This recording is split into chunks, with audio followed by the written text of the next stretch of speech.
People, welcome back to Untitled Artwork. In this episode, we interview designer and artist Joshua Gilroy Rossi and the genius behind Dreadfully Drawn. Hope you enjoy. Don't forget to like and subscribe. I think it was Trent Alexander-Arnold one, and his leg was just dead long. Oh, when he was kicking it off the line? It was when he was kicking off the line. I remember seeing that, because at the time the goal went in, I remember thinking, fucking hell, how long's Trent's leg? And then when you drawn a picture, I was just like, oh my god, he's picked the perfect moment to illustrate in the most perfect way. If you could do, in a dreadfully drawn style, a nude life study of any footballer, past or present, who would it be? Always with the nakedness, Yoni.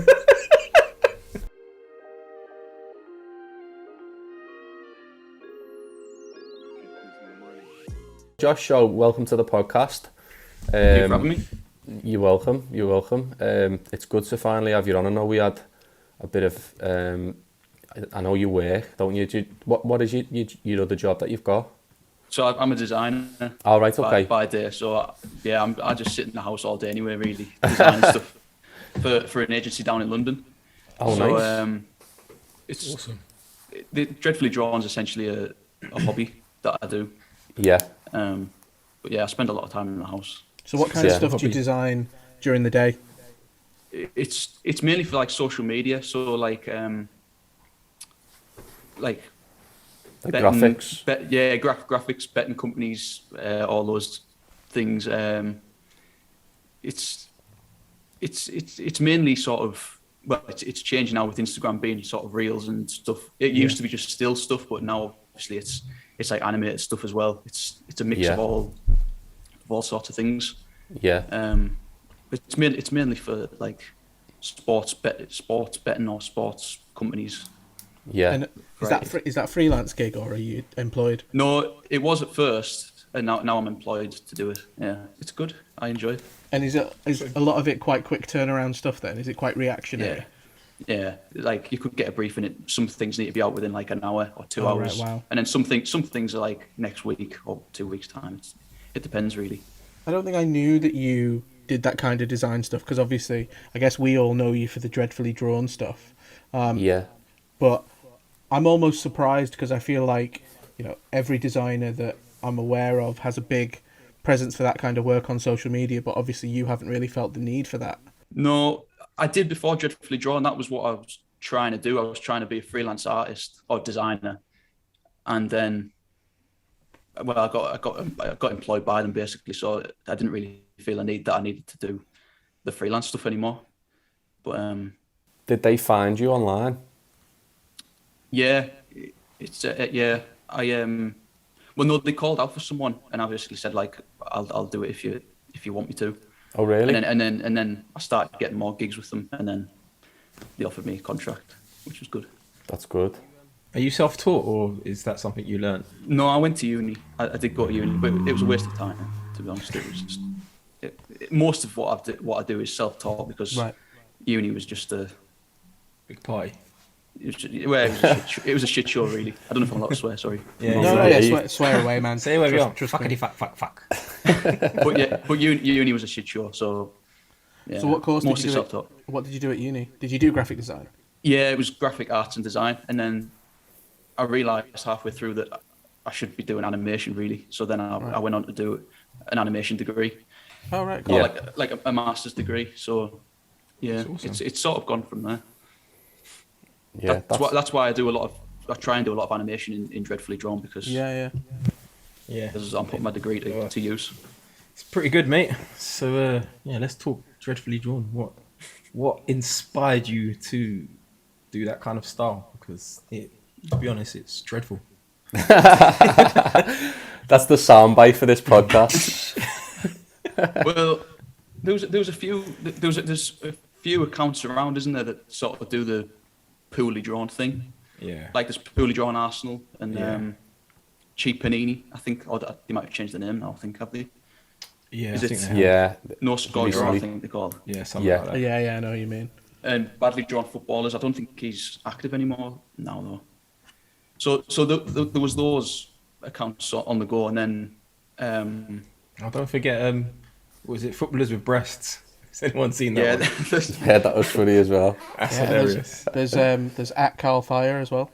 Oh, this guy's so hilarious. I wouldn't take that, Carl. I wouldn't be having that. That's right, He don't worry. puts up with much worse.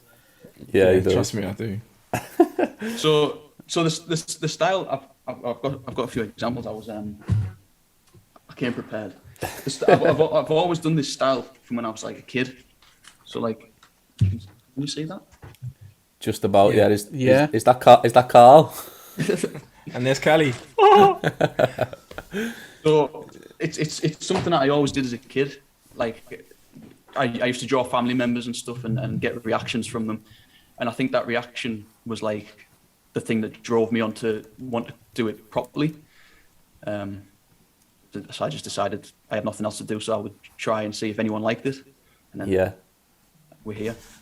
I think I followed you about 2 years ago maybe, and it was I just seen one of your pictures and it made me proper laugh, because it's not just drawing something badly that is the selling point to your work. It's the comedy of the moment that you're doing. So like even like moments like, I think it was Trent Alexander-Arnold one, and his leg was just dead long. Oh, when he was kicking it off the line. It was really kicking off the line. I remember seeing that, because at the time the goal went in, I remember thinking, fucking hell, how long's Trent's leg? And then when you drawn a picture, I was just like, oh my god, he's picked the perfect moment to illustrate in the most perfect way. And I was like, I think it was even before that I noticed you were doing that type of stuff, and I was laughing every time. And I was like, it's not going to be long until his pages blow up, because if it can make me have that reaction, it must make thousands of other people have that reaction as well. So I was just remember seeing it and thinking it was so funny that you got the exact perfect moment. The thing is, I think the thing about it is that I only do one drawing. So if that drawing works, then that's it. Or if it doesn't work, then it's getting used anywhere. I think that's the sort of key to it, because I think if you keep trying to find the right drawing, I think you lose that magic a little bit. I think that's the good thing about it. Yeah. So. And and we'll flash the images up that we talk about in the podcast as well, so people can see them if they haven't followed your page.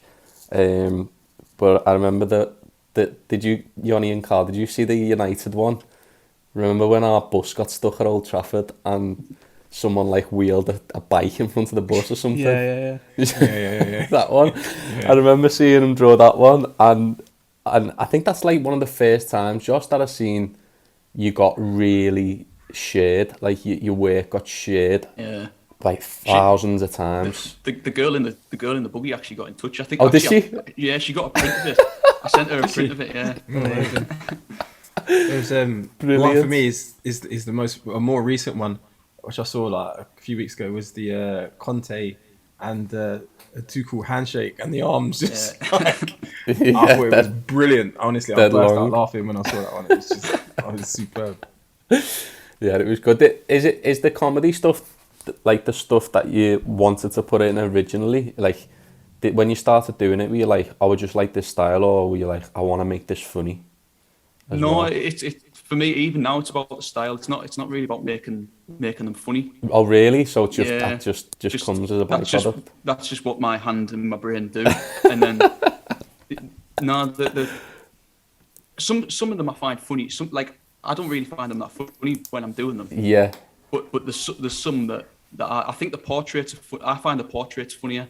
Yeah. And the actual moments in time. Like when the eyes dead far apart and stuff like that. Yeah. I think it's like a good, like your stuff, when you talk about the portraits, I think they're like caricatures. Like the likeness is still spot on, even though it's totally wrong.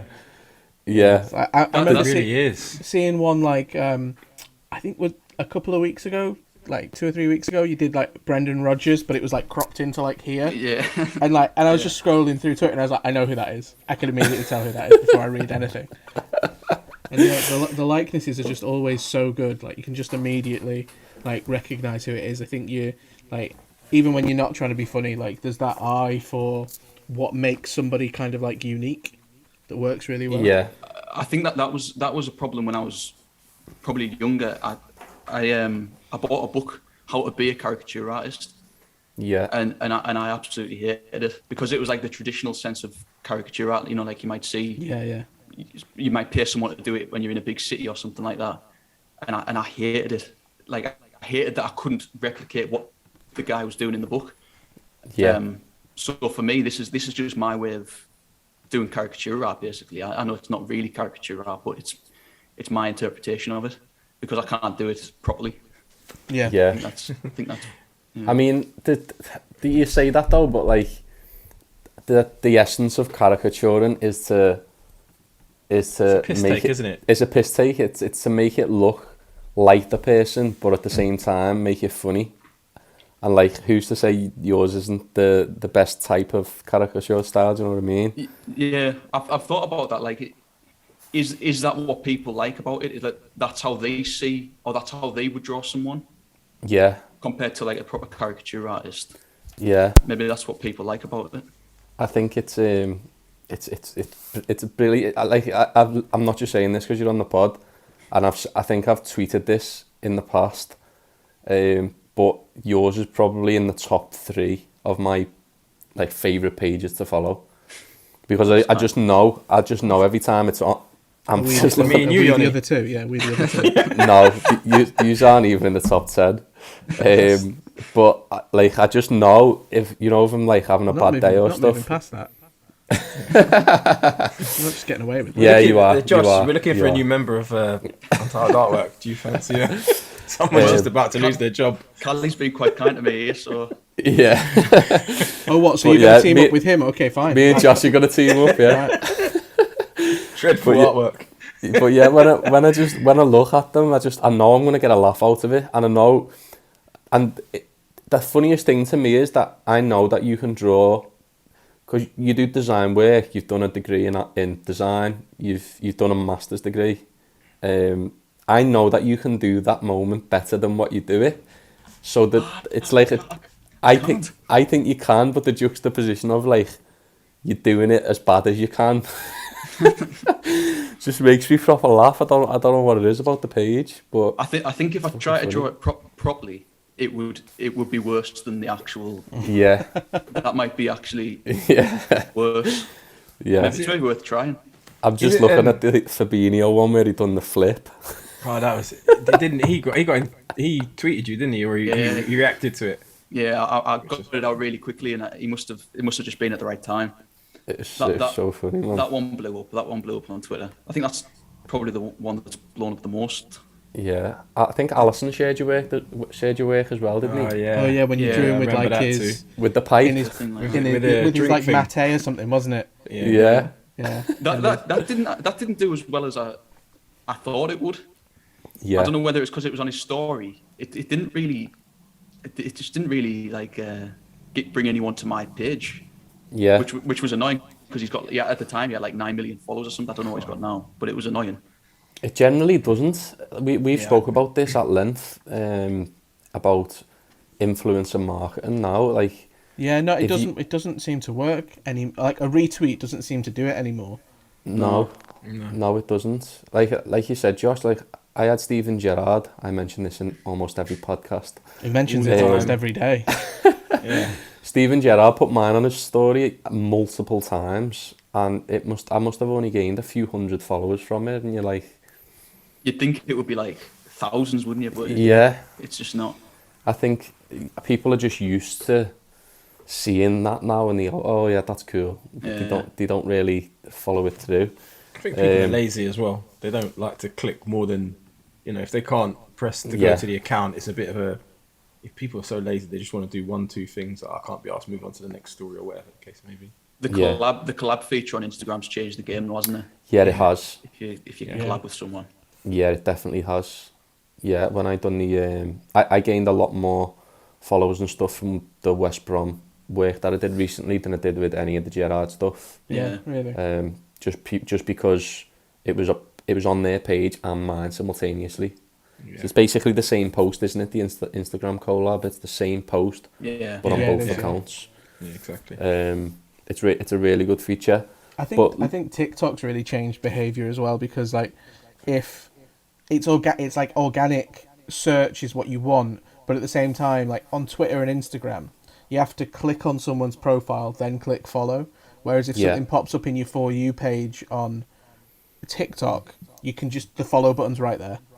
It's so easy to press it versus what it's like on Twitter. You know, I know we're only talking 2 or 3 clicks, but people can't be bothered with 2 or 3 clicks anymore. It's so true. Yeah. No.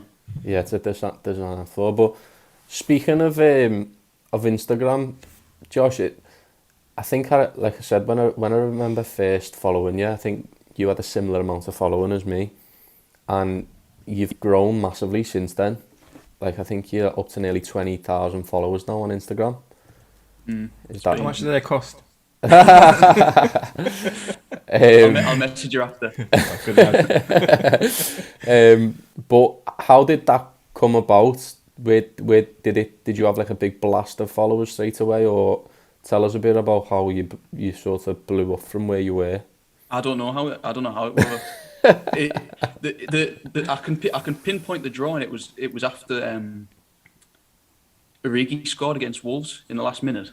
Right, yeah. Yeah, I don't know what had happened. I don't know whether someone had shared it or not. I don't know. And at the time, I wasn't doing drawings after every single game like I am now.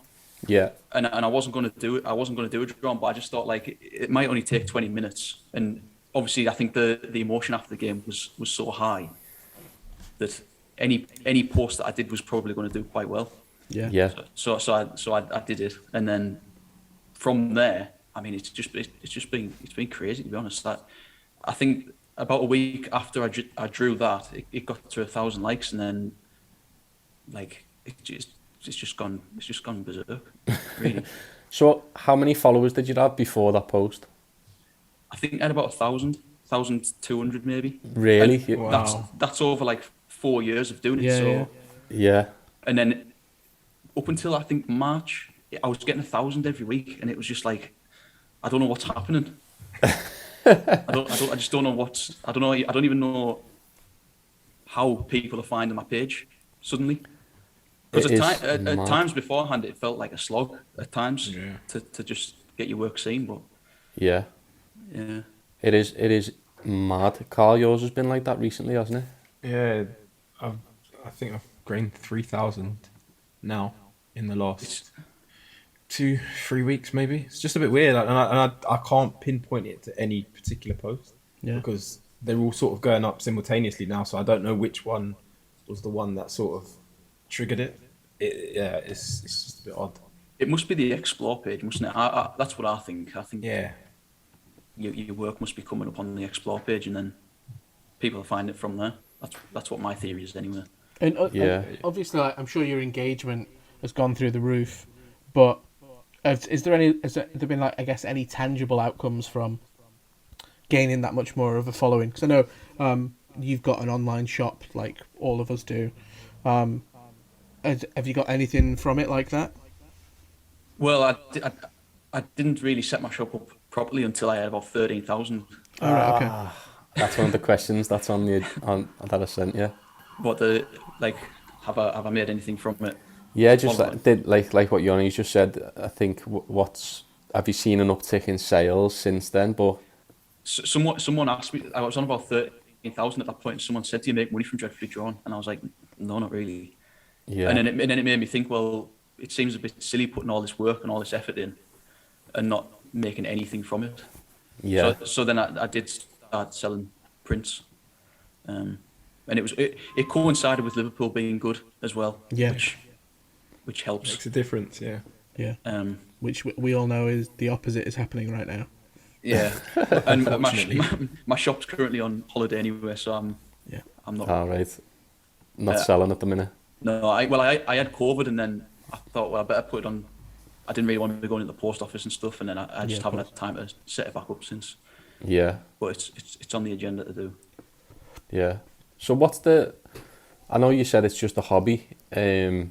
But what's the sort? Have you got like a vision for where you want it to be? Are you just using it to get maybe illustration work? What's the end goal for it? Yeah, I don't think there really is an end goal. I think it's just to keep trying to tick off goals. So like when I started, the goals that I had are completely different to what they are now. Yeah. Like Yoni working with you on the Ian Wright thing was like a massive tick. Thank you again for asking me to be involved in that, by the way. Pleasure, man. You absolutely nailed it. That's a lot. Yoni, have you worked with Ian Wright? Yeah, I have, Wait, and I never. It was bring it Dion up. Dublin. I never bring it up. Yeah, no, I used to direct episodes of Homes Under the Hammer. But no, Ian was actually like when we did the VO record, he like actually pissed himself at that bit. He really loved your illustration and the way that we'd animated it with all the other pictures. So yeah, he really enjoyed it. And you were the first person that sprang to mind when that idea came up. Because I saw a post from Dan Lane maybe 2 weeks ago and saying that he'd drawn Ian Wright. Yeah, and he blocked him. And I thought, yeah, it's a funny one, that, isn't it? Because obviously, in the final piece, there was the illustration that you did, and then Phil Galloway did a painting of Arsene Wenger that Ian Wright really liked, and I got Harry Ward to do a painting of him as well for the end of it, and he fucking loved all of them as well as the illustration I did. So when I saw Dan post that, I was like, oh no! Like we were all really lucky that he really liked all of them. Mm. Yeah, having my work on TV was a big like tick and a big goal to achieve. But like no, I don't think there's any real end goal for what I do. Yeah, really, I just want to keep trying to push the boundary for what I can do, and it's good to see my work. And from a personal point of view, it's good to see my work all these places. So you got a couple of your prints signed by Klopp, didn't you? Yeah, my friend's good with autographs and stuff, so he managed to sort one out. That must have been all right to get them back. Yeah, it was just luck involved really, and the fact that he knew where Klopp was. I think it was during COVID, like they were staying in a hotel or something, and he knew where he was staying, so he managed to send a couple of prints to him. Because I don't think they really sign stuff now, do they, footballers or Liverpool don't? I think no, only through like a couple of pre-agreed like existing relationships. I think you have to have a proper in with the club. Yeah, and then they sell them for like £300. Yeah. I'll tell you a story about back in the 90s when I was a kid. I used to go and wait outside Melwood, outside the training ground, and I remember having this little book that I got from Disneyland, and it had like Disney characters on it. And I used to go to Melwood with the book and get all like McManaman, Owen, like all the 90s players, and I had the book full of them. Was it an autograph book? It was an autograph book, yeah. Because back then you didn't have cameras or phones. Where is it? I don't know where it is now. It's long gone. But it had so many good players in it. Devastated I haven't got it. Like it had Haman and Paddy Berger. And it had like Riedler and plays like that, and Phil Babb. They're not allowed to do that now, are they? I don't think. Like we're outside. I don't think so. Well, they've moved now to they've moved training grounds, haven't they? So it's like a big complex now. So you wouldn't really be able to stand on the dual carriageway. No. Can I tell a somewhat tangential story to what Callie just said? Go on. So those autograph books, I don't know if either of you, Josh or Carl, have been to Disneyland, but you buy autograph books because you get them signed by the characters around the park. So I went to Disneyland in Florida, or Disney World, I can't remember which one that is. And me and my mum were staying at the Rescue Rangers Park. And it was like the hosts of that part of the park were Chip and Dale, who I fucking love Chip and Dale. I thought they were hilarious. Great animated characters. So I got an autograph book. First day, got it signed by Chip and Dale. Next day, we were in a different part of the park. I see Chip and Dale again, wearing slightly different outfits, but I'm like, I fucking love Chip and Dale, so I'm going to get it signed, get another autograph from them. So I got another autograph, and I looked at it, slightly puzzled, but went about my business. And then over the next 2 weeks when we were there, every time I saw Chip and Dale, I got them to sign my book. And at the end of the 2 weeks, I took this autograph book that had like 20 odd signatures in it, and I saw Chip and Dale outside the hotel as we were leaving, and I went up and I flipped through the pages at them, And I went, how do you explain this? They're all different. What are you not telling me? And they had nothing to say. And to this day, I've never gotten to the bottom of it. So he's not allowed back into Disney World. that was at the age of 9. Was it heartbreaking?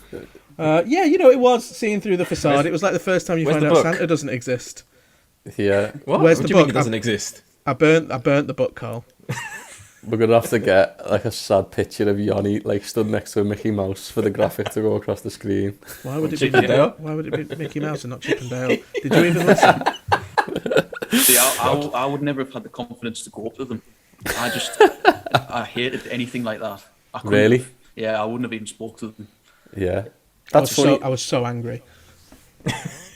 That's funny that you'd say that, because I've watched your YouTube channel as well. Like, we'll link your YouTube channel in here, and your videos are good on there. You seem like a confident person, like to put yourself out there a lot, because you don't just do your artwork and then just leave it online. Like you've got your personality and your face to it. And it takes balls to put yourself out there and do that. Yeah, I suppose. I think day to day I'm not very confident though. It's something that I'm maybe more confident than I was as a kid, but it's something that I've always struggled with. Yeah. Maybe since working I'm a bit better, but no. Yeah. I don't mind showing my face too, and showing my face to like what it is that I do. Yeah. Like some people I don't even know who run their accounts. I only recently saw Pooley draw Arsenal's face. I didn't even know who he was, but it was nice to see. It was nice to put a face to his name. Yeah, there is a lot of faceless creators out there, isn't there? We obviously we don't have to open your dox you on the podcast like this. But do you have a not dreadfully drawn social media account? Do you have just like a personal account? Right? Yeah.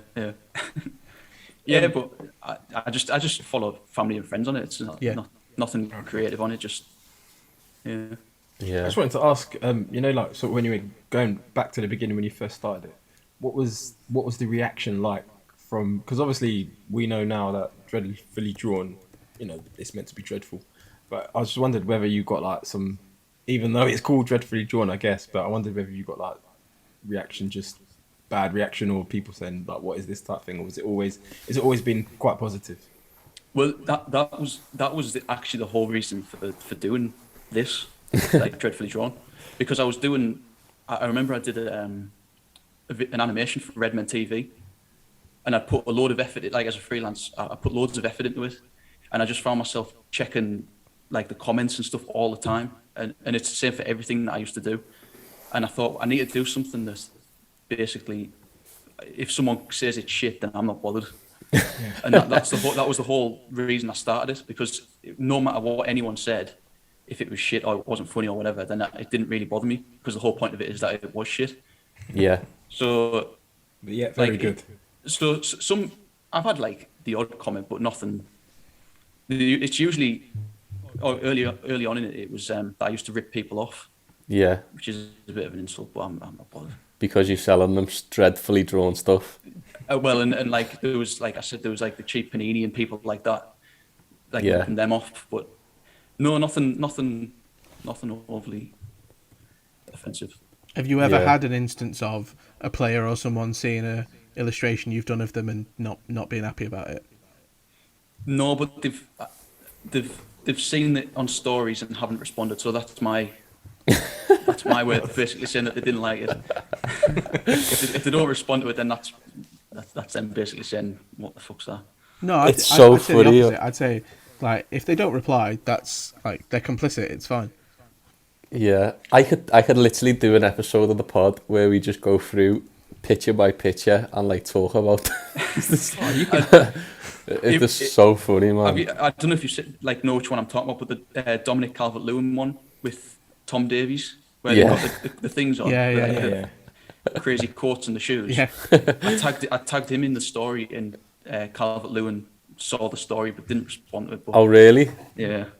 Isn't that funny? I always think if you're a professional football player and you see a piece of artwork that someone's done, and it's like, it's something like that, I'd just share it straight away. It's like having the capability to like take the piss out of yourself is like a humbling thing, isn't it? Like you'd think that people would go, like if I was a footy player, I'd go, I'm going to share this because people will think it's funny and they'll realise that I like that type of stuff, and it just, you might get a bit of a better reaction from people, but a lot of them are, their accounts run by management teams, aren't they? So yeah, I know. I was going to say the same thing, but I was worried about the whole Santa not existing thing again. Yeah, that's probably why. I'm trying to. It's funny because when we talk to other artists about, like, most of them are doing it as their full-time job, and a similar theme keeps coming up though, that like when it turns into something, they didn't really intend it to turn into that. Like Dreadfully Drawn now is the following is getting bigger. I think you could probably do that as a profession, as a store. Like if you wanted to really monetize your store as prints, mugs, etc., you could if you wanted to. But the main thing that I can see that makes it work is consistency. Whether you intend to do it full time or not, you've consistently posted work for 3-4 years, maybe even longer. Do you see it going? Like, do you have any intentions at all to make it into a business, or do you like doing your design work and that?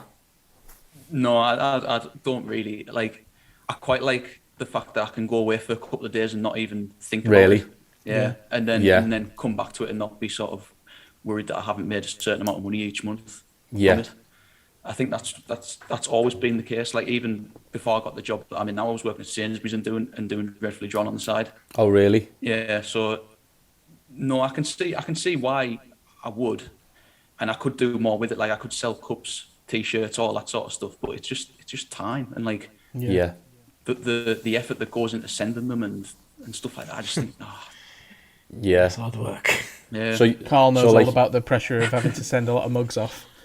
I don't know whether I want that, like that sort of commitment. The pressure of doing pressure. Yeah.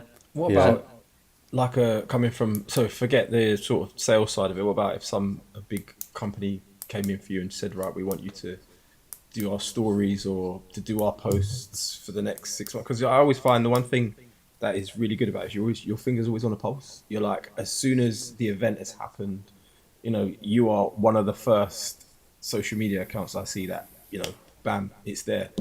And so I just wondered whether, if you could get a big gig with somebody, would you consider then doing it full time? And I think I would just find the time in my spare time to do it. Yeah. I think I moved into my house last year. I wouldn't trust myself to be able to make a certain amount of money each month. I think I'll just try and find the time to fit it in, because that's just what works. I think it just works best for me, I think. Yeah. And like I say, I can go and do other things and not be worried that I haven't put a drawing out or like I haven't made a certain amount of money. Yeah. Yeah, it's good to have a couple of things. I think sort of all of us are in a similar boat really, even though this is like our full-time career, because Yoni does filmmaking and illustration as well. Karl does commercial projects as well as his own store. I do the same, like in terms of Untitled Artwork stuff, store, commissions, like TikTok. One thing that you can't do is stop clicking that fucking pen. Or banging a table. That was from my other job.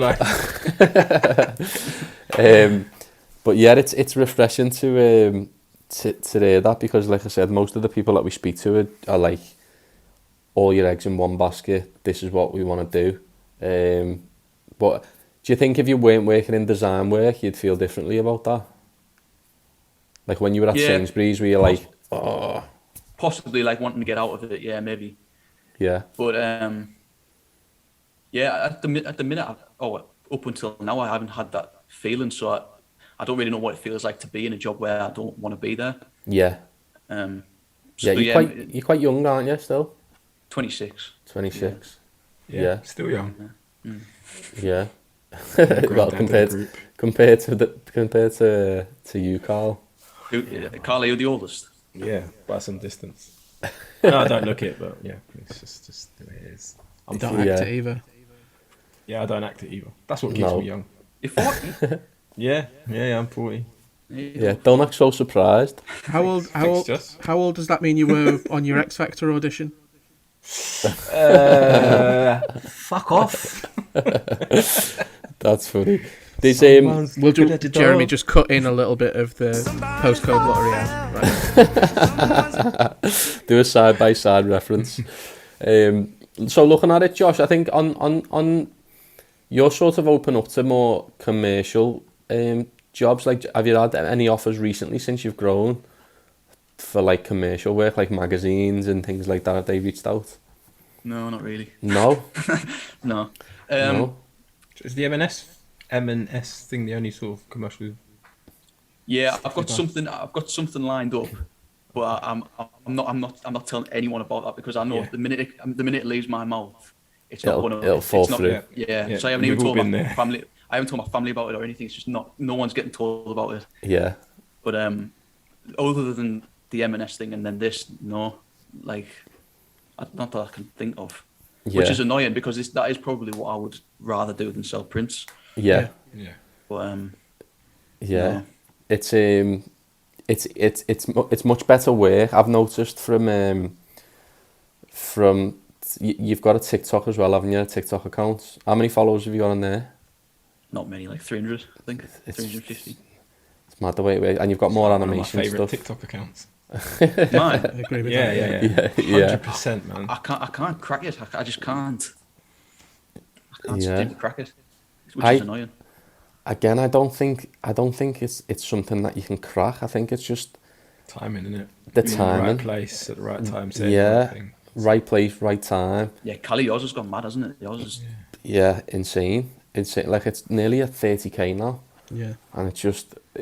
But again, I sort of know that the type of video that I do works, but I didn't plan on doing that. It just sort of happened. But what even I would yours say is really up and down, though, isn't it? Like, some of your videos will get 5 to 10k views, and then one will pop and it'll get 300,000-400,000 like within a few days. Yeah, it's insane. Like, the last 3 I've done, I've got over 100,000 each, and then I done one the other day and it got like 6k. Yeah, but you like I need the 6k. But it's easy to when that happens, you're like, shit, I've lost it. It's over. Like, yeah, it's over. Do you think like that on your IG, Josh, when like you don't put out a post that gets that much traction? It's only, I would say it's only the last maybe 2 weeks that I've changed my mindset on it. Oh, really? Yeah. So like the benchmark was always like 50 likes would be seen as a good thing. Yeah. And then now it's like, if I don't hit 1,000, it's like, what have I done there? Why don't people like it? Which is it's the bad way. It's not the right way to think at all. No, it's not. But you've got to be stoic. Yeah, because then you start thinking like, should I change what I do? When no, like, people have followed you for your work, so just stick with what you're doing. That's a brilliant message. Definitely. So yeah, it does worry me when I get like less likes, but then if people are following me for Liverpool stuff, then Liverpool stuff's going to do better. Yeah. But I've only really just got around to start really posting other things that might not get as many likes. So do you have to like check yourself if you do a bad post, or if you do a post that doesn't get as many likes or retweets or whatever? What do you say to yourself? Because I know everyone goes, shit. Yeah, I do that, and then I just think, well, it's all right when Liverpool are playing, or if there's football on. It's when there's like a gap of like 3-4 weeks, or if there's 2 weeks. Yeah. And I just like think, well, what am I going to do? Are people just going to unfollow me, or it's difficult. I don't think there's any real way of getting around it. Yeah. Other than it is mad. Like when I done a video the other day and it just didn't get as many. I had to go on people who have big followings TikTok and look at their posts. Like I went on this guy and he had like 2 million followers. Well. Honestly, and he's there crying. I was like, because I'd done like 2 videos and they were quite shit, and I was like, oh, what am I gonna do here? So I went on like this PT. I went on his TikTok, and he had like 1.2 million followers. And I just looked at his videos, and I was like, sometimes he gets like 1,200, like 900, and I was like, if someone that big can get such a small response, but keep going, then it's just that's the answer to keep doing it. Yeah. Because you don't know what's gonna pop. No, and sometimes things like do better in 2 weeks, like 2 weeks after you posted it, which I found strange. Yeah. Like the Nunes when he headbutted, was it Anderson? I think. Yeah. Like the animation that I put out was like a fairly low like count, and then within like 2 weeks or 2 weeks later, it just took off, and I don't know why. I don't know why I did it, but I think sometimes you just got to be patient, and just accept that some posts are going to do better than others. And very true. I think it's more of an issue when you're relying on it for your income. Yeah. Like myself, Carl, like you said, yours is more of a passion project, so the pressure's not really on. But for me, like, posts have to translate to sales. For me to do this, they've got to translate to sales. So if I have a shit post, I'm like, oh shit, have you I noticed can't pay my bills. Have you noticed your sales have gone up since TikTok's blown up? Massively. Yeah. Massively, yeah. I think, Carl, didn't you say like the conversion of sales on TikTok is like bigger than any other platform? Like most people buy stuff they see on TikTok. So I was only on it 10 minutes and I bought a load of stuff. It's the thing is because you can watch. So I was gonna say you can watch people. You watch people reviewing it live. So when you go on Amazon and you see something, it's just a picture of the item. But when you're on TikTok, you can see somebody actually using it. Yeah, and that's what swings me. I'm like, I can see it in use. Yes, I need that. Yeah, I bought a vegetable slicer. Yep, I've got that. Really? Yeah, it's fucking great. I've got that as well. It's TikTok? awesome. Yeah, it's I so saw good. the video for it on TikTok, clicked the link, went to Amazon, bought it. Yeah. I've bought stuff through TikTok. So how does it work through TikTok? Is it just a link like? Yeah, so but on their post, on TikTok, there's a little. You can literally buy stuff through TikTok as well, can't you? I can open a shop. You need to have over 1,000 followers though. That's right, yeah. Yeah, I keep getting a notification saying we want you to have a shop, and then you haven't got 1,000. It says you haven't got 1,000 followers. So I'm like, why are you sending me that notification?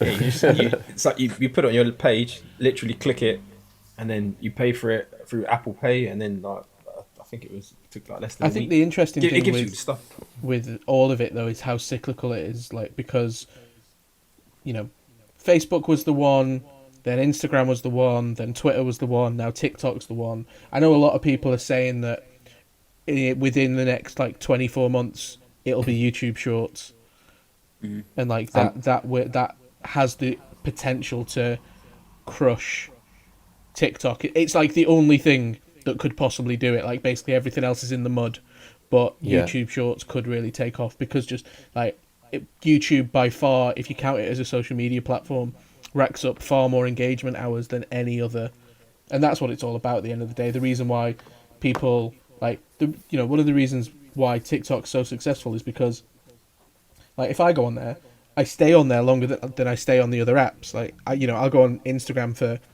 90 seconds, have a scroll, see what people are up to, close it. But like I can just sit down and go on TikTok for 20-minute, half an hour stretches. The algorithm tailors to you, doesn't it? What you've been looking at, and the content's like the content. A lot of the time, like you'll find something pretty engaging. They've butchered Instagram though, haven't they? Yeah, can't stand Instagram. I don't know what it is. I don't know what the point of it is now. Like it used to be. I saw two very distinct sides to Instagram. It was family and friends sharing like their life. It was just like almost like a photo blog for everybody. Or you were like some sort of creative and you wanted to post your work. And now they're just trying to be TikTok, aren't they? They're just trying to push Reels, and that's all they're trying to do. Yeah. But Reels are so inconsistent as well, though. I think it's just the whole app's just a mess. Yeah, it is. Yeah, it's like the halfway in between TikTok and Instagram, isn't it? Yeah. It doesn't know where it wants to be. I get the most from Instagram through stories and engaging with people. that which is essentially, it's a social media to be social, isn't it? And I literally speak to, I must have 50 chats open just with random people, customers, people that I know. It's almost just like a conversational tool that I use now. We all know what you're doing with those chats, mate. Yes, we do. But it's almost just like a social, like a chat room for me. Instagram, it's weird. Yeah, the feed is just Instagram terrible. Stories. Yeah.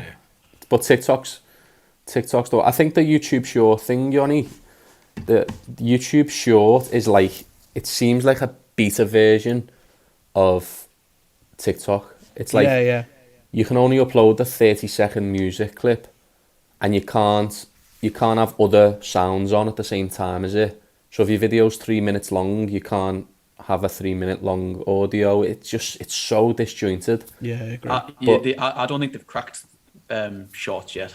Like, no. I think it needs to be separate from actual video content. Yeah. It feels like it needs its own app, doesn't it? Yeah, it does. But like, for example, to do the type of videos I do on TikTok, on YouTube, I'd need to cut the video in like a video making app, and then add like royalty-free music to it. You know, because you can't use normal music on YouTube because it gets pulled for copyright issues. Do you do all your editing on TikTok? So I literally film everything in chunks, so my process and whatever the video is, and then I just put them all into Instagram Reels, cut it down to 60 seconds, and then export it, and then put it into TikTok and add the music, add the voiceover. So it's essentially, I'm using both, because I feel like cutting the video together is better on Instagram. They've got it the best. That's the funniest thing about it. Even though that's like the shittest platform, they've got the reel making and video making suite the best out of all of them. And you think it'd be YouTube? I prefer TikToks. Do you? Yeah. It's quite similar, to be fair, but for me it's the selecting multiple videos I find difficult, because you can do one by one on Instagram, whereas on TikTok you've got to do 5 at once and then cut it. That's why I use an external. I use a thing called Splice, I think it is. Splice, where you can just do the different videos and then drop them all in. It's very similar to what how the TikTok setup is, how you sort of cut it and where you put the music. I think it's obviously been created to used in that format, but you just chuck all the videos in and you just go through each section and cut whatever you want to cut out of it. Yeah, Carl, yours are really good at the minute, aren't they? Cheers, bro. Feels like you've cracked the... well, if I get to 30,000 followers, then I'll feel like I've cracked. The key, man, is like, yours will blow up more. And I say this, like, I don't post shit because I can't be bothered.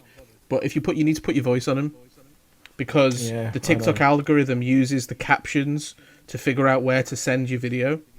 Really? Okay. So that's why the captions are so important. Because if you're saying the word art, football, drawing, like, you know, Callie nails it every time on his script, then it knows that that's what people are interested in. It knows they watch videos, but because people still a lot of the time watch without sound, it can use the captions to then figure out who to point your video at. Yeah, definitely. Hashtags are dead. So, what you do animation sometimes, Josh, and then illustration sometimes. What makes you decide to do either one? Just time. If I've got time to, like post match, if Liverpool played, I'd normally just try and get it drawn out straight away. Yeah. But with the sort of what I've got going on at the minute, it's the weekly Premier League thing that I do, that I've been doing for a couple of years. I normally try and animate them because I can sit and think about what I want to animate. Yeah, I think Carl's doing the same, aren't you, every week? I'm just in a Liverpool match day moment, and I think you're doing the same, Josh. You've done ones, but you'll draw if so. For example, Liverpool drew at the weekend. You drew like Trossard, didn't you? And his goal, whereas mine will always be strictly like a Liverpool player. Yeah, Liverpool related. Yeah, and then I do the Premier League one as well. I've been doing that for 3-4 years now. Yeah. I always enjoy doing that. I think it's good to not just rely on Liverpool as well. Yeah, it is. Well, mate, you can't rely on them right now. No. It's funny because I obviously I know you animate a lot of your TikToks and your videos and stuff, but I had no idea that you studied animation or anything. But when you did, you posted that one of Trossard scoring, and you drew the ball elongated, which is obviously like a very traditional animation technique for motion. And I was like, oh, that looks like it looks like it's animated. I think it stretches. I think there's like 12 laws of animation or something. Yeah, like 12 yeah. Rules of animation. Yeah, it's one of the rules. Yeah. So I now that you've said that, I feel like pleased with my own connection. Suss me out. Yeah. I think.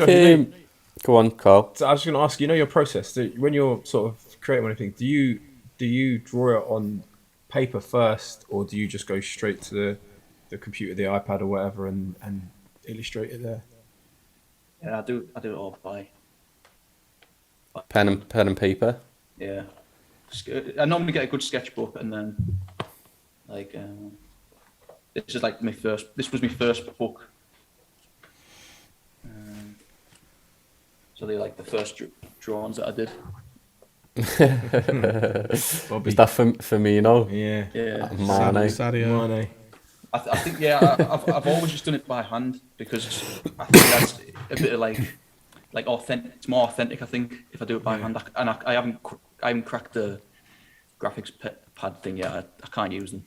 So do you use when you put it into digital? Sorry, do you use a mouse and keyboard then to? Yeah. Yeah. One of us. One of us.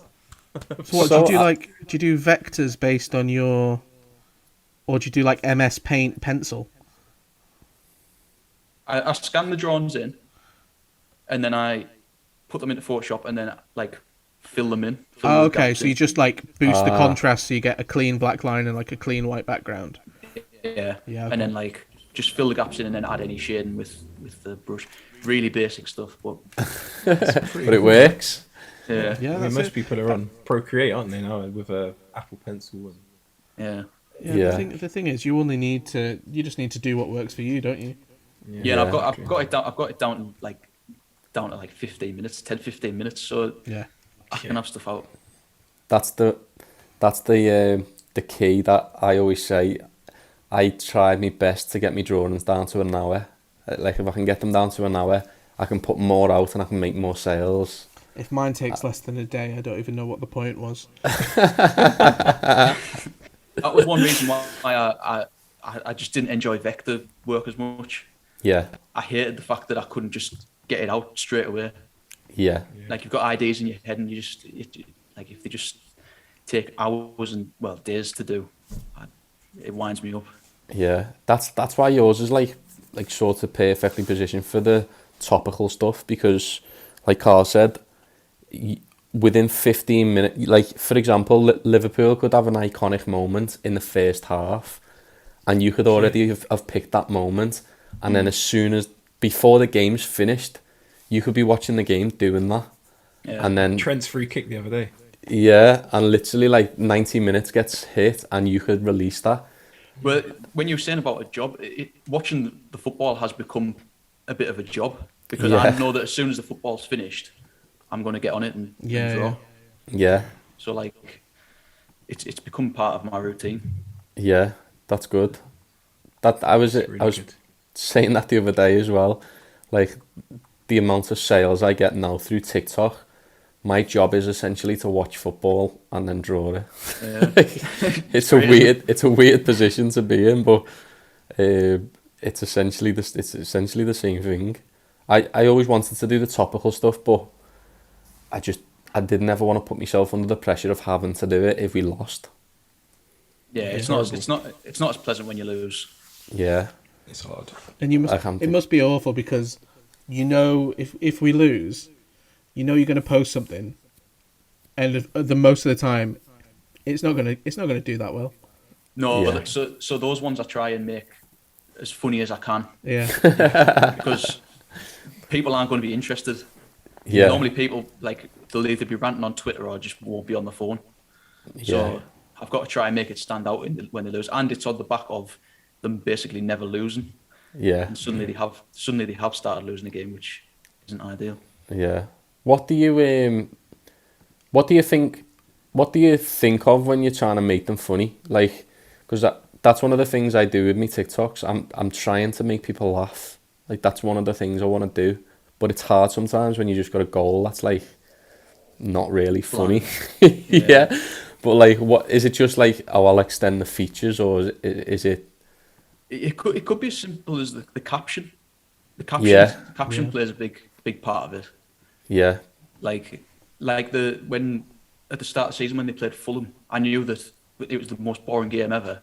So I put the little, I don't know what I put, like ruined my weekend, nice one in the drawing, just to try and make people laugh, and because I just knew that the draw wasn't particularly interesting.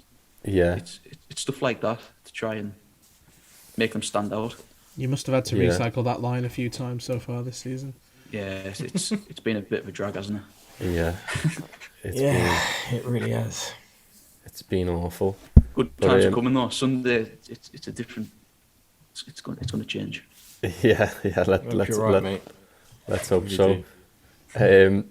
One question I'm asked you, but again, it's a bit of a mad question because you're sort of it is still sort of a hobby for you. But I wanted to ask you what tips you'd have for people wanting to grow their Instagrams, because you have got a large Instagram following because of your work. So what tips would you give to people as artists or creatives to try and grow their brand? I think that the most boring thing is to put the work in. You can't grow a brand and post once or twice. Like that's if you've got to put the work in, and you've got to enjoy doing it, because if you don't enjoy doing it, then it becomes a chore. So that's the I would say that's the main piece of advice. But then I think another thing is that I think you need to be aware that you might not have the style straight away. You might not have that sort of nailed down, and that could come like 3 years down the line. Yeah. Or it might never come. But you're always searching for your style, and it's important not to get annoyed that you maybe don't feel like you've got that style. Totally agree. Yeah. So I think that's, you've got to enjoy it, and you've also got to sort of have patience that things will take off for you and your work will be seen. Yeah. Because Persistence, isn't it? Yeah, it could take 4 years, but if you enjoy it, then it'll happen, I think. Yeah, I agree. Yeah. And I think if you enjoy it as well, if it doesn't happen, that's fine.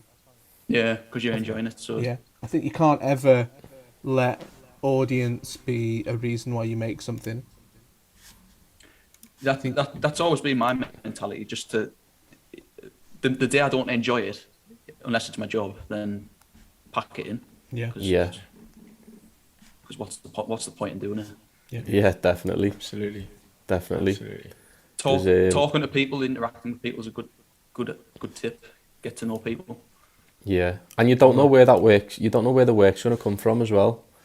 Yeah. Like literally, the jobs that you can get just from posting one thing. Like that's what I always try and tell myself on certain posts. Again, if they don't do well, I'm like, one post is progress, because if it sees one more set of eyes, and that set of eyes works at X company, they might just see it, even if it doesn't get more than 50 likes. It might just get seen by an important person in a sports company that works for this, and go, actually, that's quite good.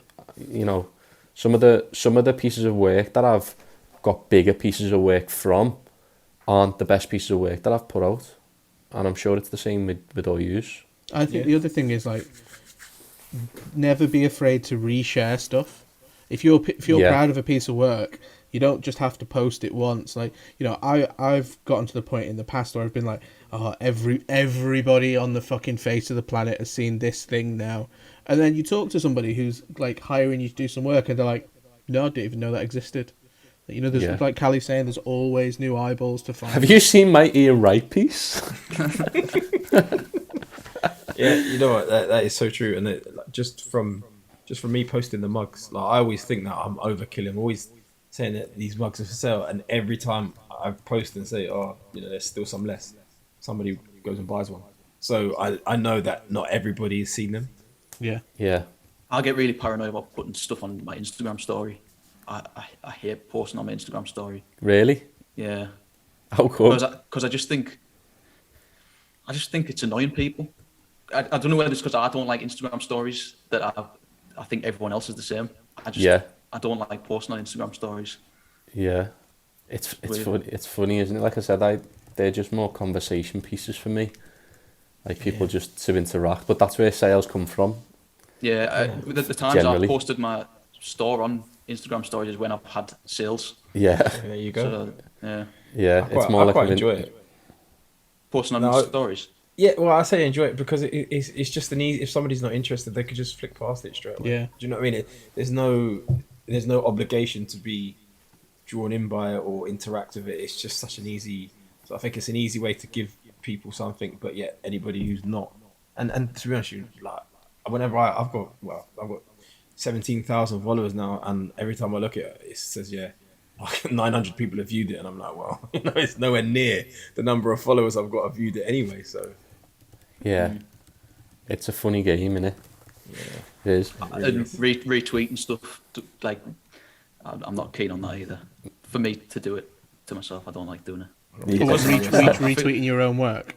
Yeah, Retweeting your own work's just like looking in the mirror and telling yourself you're handsome, isn't it? No, liking your own work. Liking your own work's doing that. Yeah. I never like retweeting your own work ever works anyway. Retweeting your own work's like Bruce Willis in Friends in the mirror. She likes you. She likes you. You know why? Because you're a neat guy. I'm just a love machine. Yeah. Exactly. One thing I do is I if I post on the night, then I might retweet it on the morning. Yeah. Or vice versa. Yeah. I think I'll only usually do it if I've got like a deal on that I think people might have missed.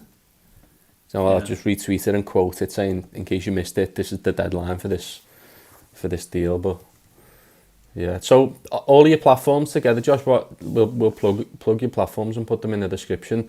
What ones are your main platforms that you're currently using for Dreadfully Drawn? Instagram, I would say Instagram's the main one, but Twitter that's always been the priority. I like Twitter. I'm always on Twitter. I've tried recently to post more on Facebook to try and success. It's slowly, and TikTok. But like I say, I can't really crack that yet. But, I think just on the TikTok stuff, I think the process of creating an animation would be a good video with a voiceover. Yeah, I think that I really agree, of what you're doing. Yeah. So like a 60 to 90 second clip. Here's how I created this animation, and maybe like a breakdown of the camera of you doing it. I did a Klopp one a few weeks ago now. I did really? I did a voiceover on it. Yeah. Yeah. And I was going to try and do more things like that. It's just time. It's just finding the time to do it. That's the. Yeah. It's like a whole day in it, cutting your bloody video just to put on TikTok to get. Yeah, and then getting the voiceover right. Yeah, it's a nightmare, isn't it? Because if you want to grow, then you've got to do it, haven't you? You've got to. Yeah. It's one of those things. Should see how many takes we've done when we first started this. You know, so many. Me in particular. I've seen some of the outtake videos. Yeah, there's so much more of that shit about. Sad. Well, we've just gone over an hour anyway, so I don't know if you guys have got anything else that you want to ask Josh before we close up. No, nothing in particular. I think he's covered everything. Yeah. I think that was a good chat. Thanks for coming on, Josh. Was it all right or not? Because I don't know. No, it was spot on, man. Yeah, it was good. Yeah, like I said, it's just good to hear people's perspectives. Like I said, most people we speak to are like full into the art as their full-time job. So it's good to get a perspective of someone that is happy to keep doing it as a hobby, but is sort of torn a little bit. Like you know you can make the sales, but you don't really want the pressure. It's an interesting spot to be in. Yeah. It's something I'm battling with. Yeah. Continually.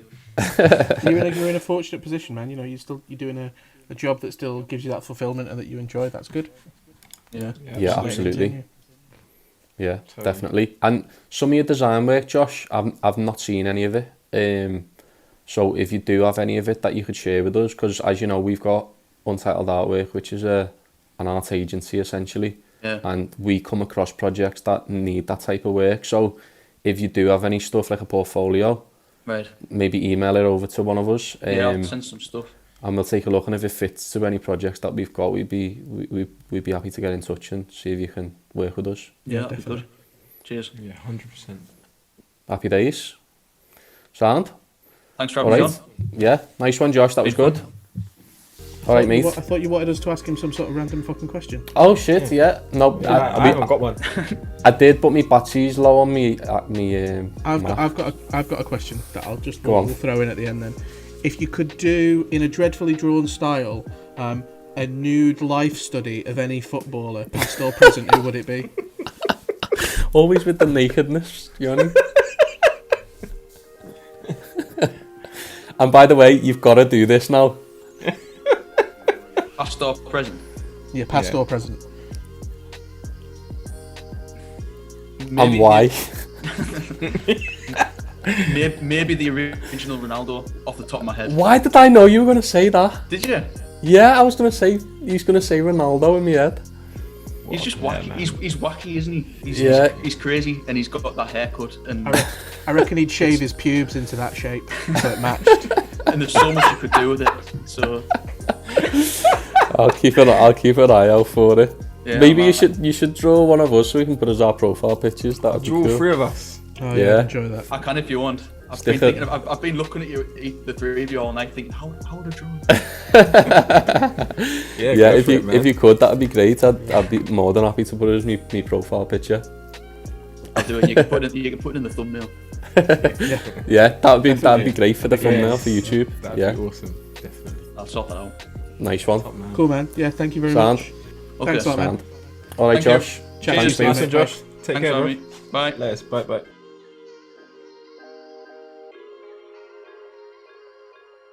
What an episode that was. What a guy. Listen, if you enjoyed that episode, please subscribe to our channel. And if you don't, then subscribe now.